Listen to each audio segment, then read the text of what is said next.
October. We had it at the Pond House in West Hartford. I don't know if you know the folks there, but they've been a part of the LGBT community forever. And they had Reader's Feast for many years, and then they bought the Pond House, and it's in picturesque West Hartford in Elizabeth Park, and it's really gorgeous out there.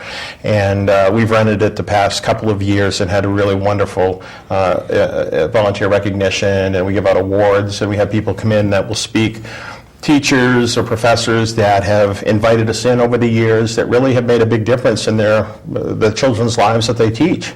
And they're usually our guest speakers. Right. You know? Yeah. That's very cool. Well, I was also very interested in when I learned how Stonewall speakers came to be. Yes. We've made mention on the program before about the Matthew Shepard incident, as it's come up with recently with the hate crime bills and stuff, right? Federal hate crime legislation, and the circumstances of his death out in Laramie, Wyoming.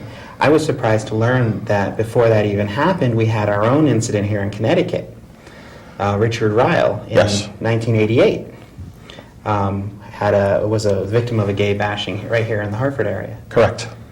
Yeah, a very sad situation, and out of a horrible tragedy, a lot of times we see good things happen, and that is the case with the blooming and blossoming of Stonewall speakers. Where because he was murdered, brutally murdered by two very ignorant young teenagers, two boys.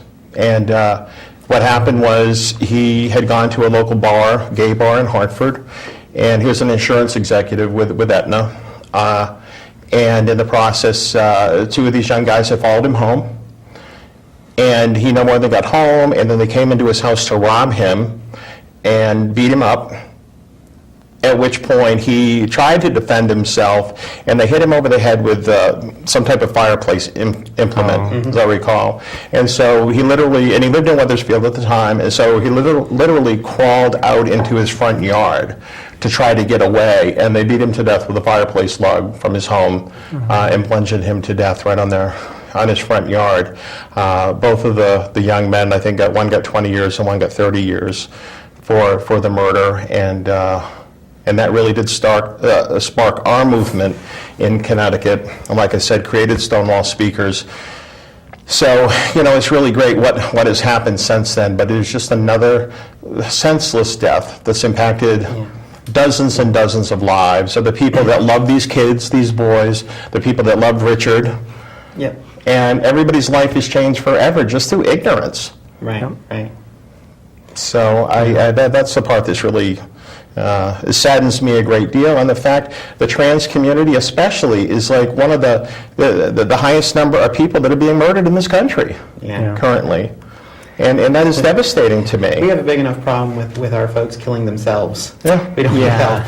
I know. Well, suicide rate's so high. I mean, the whole 9 yards. You're absolutely right. And I saw statistics, federal statistics just recently from the Federal Hate Crimes Bureau through the FBI. And there are over 100 GLBT-related murders in the United States last year alone. Right. How many of those did we hear about? Right. They get covered up in the mainstream press because they don't cover them. Yep. Well, unless they can sensationalize it. That's the difference. Yeah. And you have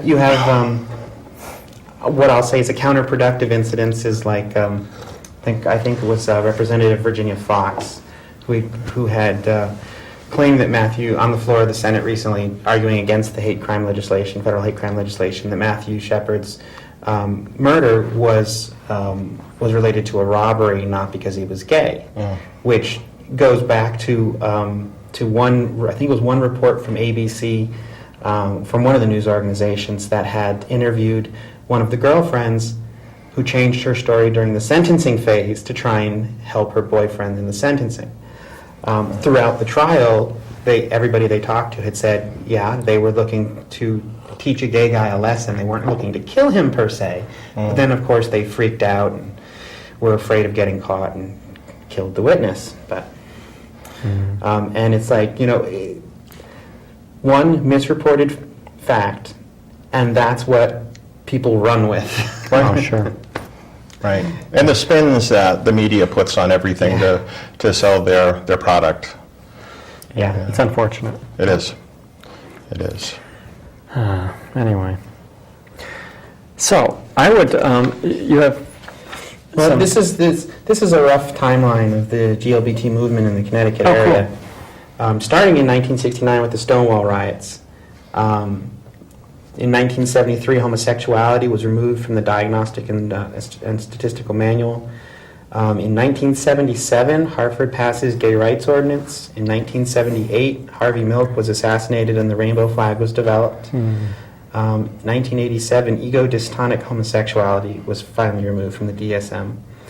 In 1988, Richard Ryle was murdered, and Speak Out got created by the Anti-Violence Project, which later became the Stonewall Speakers.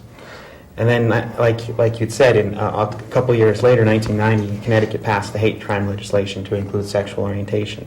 I'm really proud of our legislation and legislators in Connecticut. They're very progressive.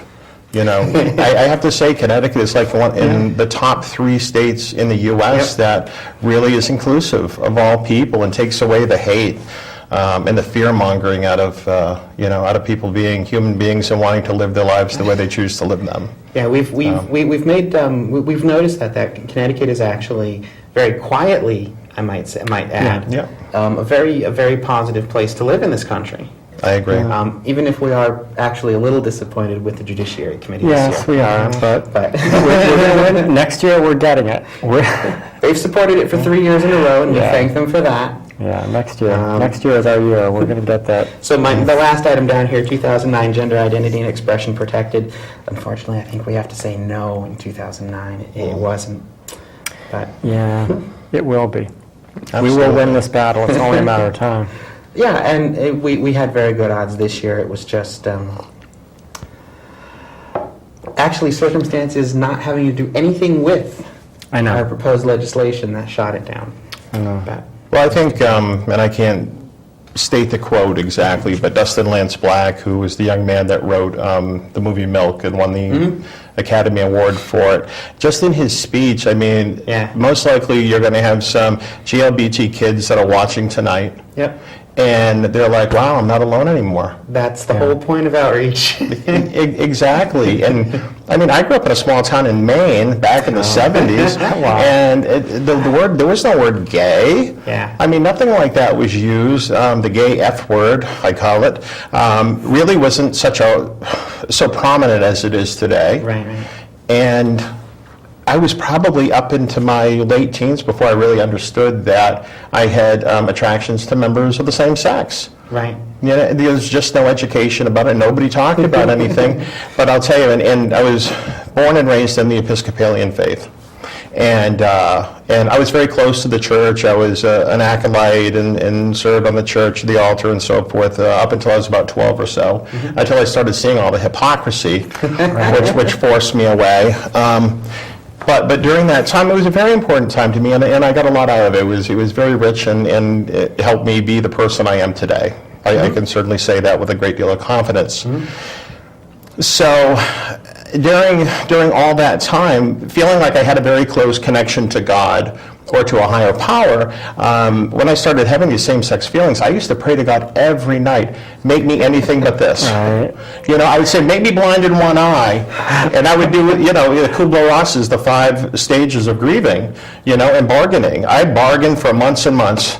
I would say, okay, well, just make me do the blindness or make me have my hand cut off, and so I don't have a left hand. I got to have a right one. And I would do this all the time because I was so desperate. Right. And it wasn't until I found a youth group in Portland, Maine, and they ran Friday nights.